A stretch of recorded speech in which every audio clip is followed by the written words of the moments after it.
have returned to the conversation that features your Alabama Crimson Tide. Ladies and gentlemen, it's the hottest show in the streets. This is In My Own Words. I'm yours truly, Stephen Smith of Touchdown Alabama Magazine, live in studios from the break. In the first topic of conversation, we discussed pay for play.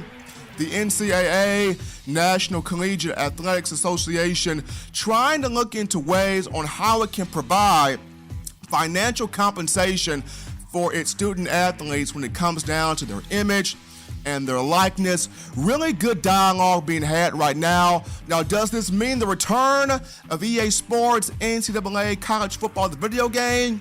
Does this mean that college football goes to paying student athletes? That remains to be seen, but as of right now, it's a good dialogue going on. We jump from that to segment 2 on this week's edition of shows, which goes into Alabama's defense in terms of the 2019 season. 2018 under Nick Saban, this group, the worst statistically of the Saban era. And I get it, numbers don't tell the whole story. Sometimes stats can be deceiving. But when we dive into these particular numbers, it's just something that you're not used to or you haven't grown accustomed to when you are an Alabama fan, supporter, consumer, especially when you've been so drawn to the Tide just being dominant on that side of the football. But 2018, Alabama gave up 18.1 points per game. It allowed 121.3 rush yards a game. It gave up 319.5 total yards per contest. We're looking at a passer rating of 115.79 surrendered. Crimson Tide gave up 22 touchdown passes to opposing quarterbacks while intercepting just 14 passes. And in the last 3 games of the season down the stretch, we look at Georgia in the Southeastern Conference title game, Oklahoma in the college football playoff semifinal, the Capital One Orange Bowl, and Clemson in the national championship game. The Tide gave up 35.3 points per game combined in those 3 matchups. Georgia put up 28 points, Oklahoma put up 34 points, and the Clemson Tigers threw up 44 points. And the last time you saw an Alabama team perform underneath its standard on the defensive side of the football, you would have to go back to the 2014 season where Alabama gave up 18.4 points per game. It allowed 19 touchdown passes, just picking off 11 balls. I personally remember the 2013 season where Alabama gave up a passer rating of 116.84. But aside from this past year, the last season where it was its worst statistically was 2014. And you already have these analysts, these anonymous coaches putting out these irrational, just outrageous takes going, well, I think Alabama's going to lose 3 to 4 games this season, just seeing how, Mack Wilson gone, Quinnen Williams gone, Deontay Thompson gone.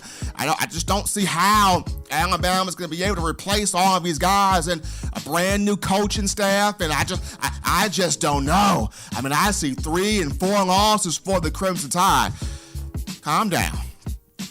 Calm down.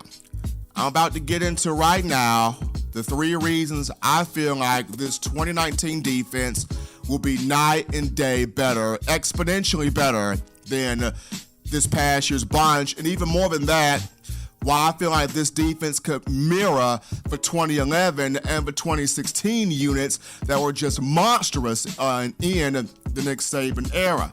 Starting this thing off with number 1, Alabama's going to have way better coaching in the upcoming season. Last year, Taj LaPointe was simply not ready.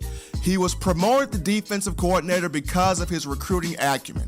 He did not have any prior experience coaching defenses. He was a position coach on the defensive line at Washington, position coach on the defensive line at Cal Berkeley, came to Alabama as a recruiting guru, was silent as a position coach with outside linebackers, but was way over his head in trying to be a defensive coordinator. And on top of that, the majority of the coaching staff this past year, when it got to the nitty-gritty and the rubber met the road, they had their eyes, their minds on other coaching jobs, was not giving the players their undivided attention. This time around, gonna be a completely different story because Nick doesn't have no babies. He's got grown men. He's got his leaders, his boys, his comrades with tenure, big word, tenure, back in the fold. And it starts off with Sal Sunseri, an outside linebackers coach. Sal's been doing this since 1985. From 1985 to 2018, we're talking 32 years. He goes into his 33rd season coaching this upcoming year. He's coached linebackers, defensive linemen, and he's even been a defensive coordinator from time to time. Will be the outside linebackers coach for Alabama this season. This will be his second stint with the Crimson Tide. From 2009 to 2011, he was the assistant head coach or associate head coach and linebackers coach. Sunseri was a part of that 2011 defense that led the nation in all 5 major categories. He knows what Nick Saban expects and has already come in and has infused energy into Anthony Jennings, Terrell Lewis, and he has taken the Yabi Anoma under his wing, and the young man has taken off, and he's expected to have a monster sophomore year. So Sal Sunseri back in the fold. Number 2, you got Brian Baker, defensive line coach. He's been doing this since 1984. So from 1984 to 2018, we're talking 33 years. He goes into his 34th season coaching this upcoming year, his 23rd season as a defensive line coach. He's been coaching defensive linemen since 1996. He's got 19 years of experience in the National Football League. Baker has been where these guys like Raekwon Davis, LeBron Ray, in the future DJ Dale, Antonio Alfano, he has been where these guys are trying to get to.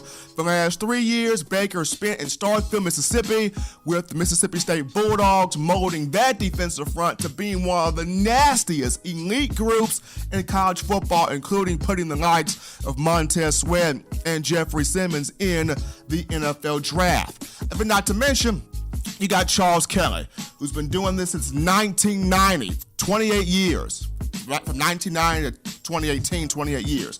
He enters his 29th season in the upcoming year, and he's handled defensive backs, defensive coordinating linebackers, wherever you put him in on defense, he thrives, but more so with defensive backs and calling defenses as a coordinator. He will serve as associate defensive coach and safeties coach in the upcoming season. So you got Sal Sunseri with tenure, Brian Baker with tenure, Charles Kelly with tenure, and then Pete Golding, who will be the DC this upcoming season. He's got 9 years of coaching experience, though these have been at small schools like Southern Miss, Tusculum College, Delta State, Southeastern Louisiana, still experienced nonetheless, and he carries a defensive backs background, much like Nick Saban, much like Kirby Smart, much like Jeremy Pruitt, the guys who have all had success at the capstone. So,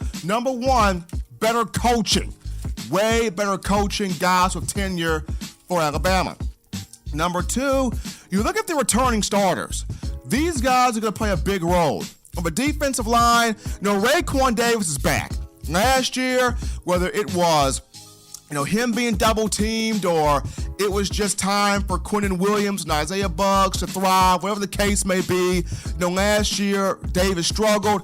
This year, back, focused, ripped up, being a leader to the younger players. He's going to have a shot to be a top 5, top 10 pick in the upcoming draft.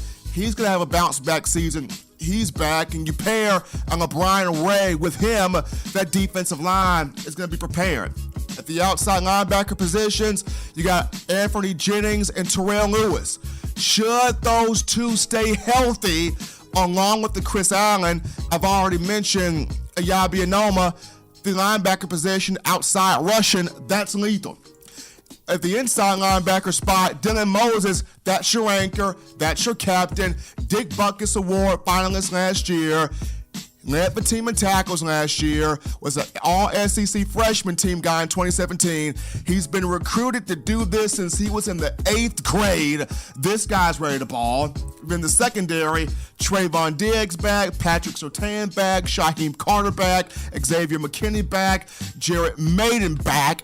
And I've not yet mentioned your plug-and-play guys like your Eddie Smiths, your Daniel Wrights, your Nigel Knott. So there's talent all over that defense.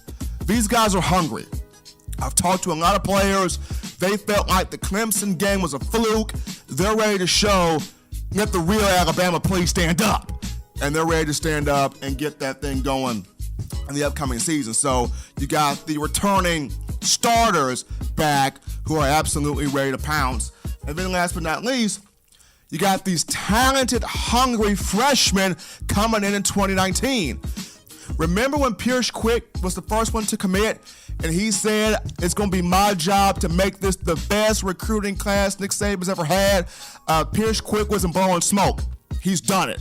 This is the most complete class to make this the most complete team that Saban's had in quite some time. Defensively, when you look at DJ Dale, who's right now nipping on the heel of heels of Fidarian Mathis to be the starting nose guard.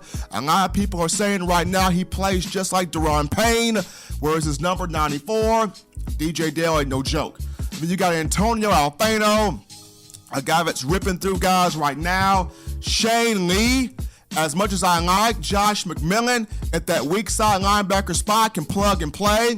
Not an explosive guy, but you can win with plug-and-play guys. I like Alec Cahoe to start there, but if he's not mentally ready, Shane Lee becomes that guy. He's ready to go right now. And a lot of people are really happy about the secondary. When you talk Brandon Turnage, DeMarco Helms, and Jordan Battle. So these young cats coming in, they're looking to take somebody's spot and really wreak havoc. So, folks, I'm just saying, a lot of people are talking about, the 2019 defense. They're missing so many guys from this past year.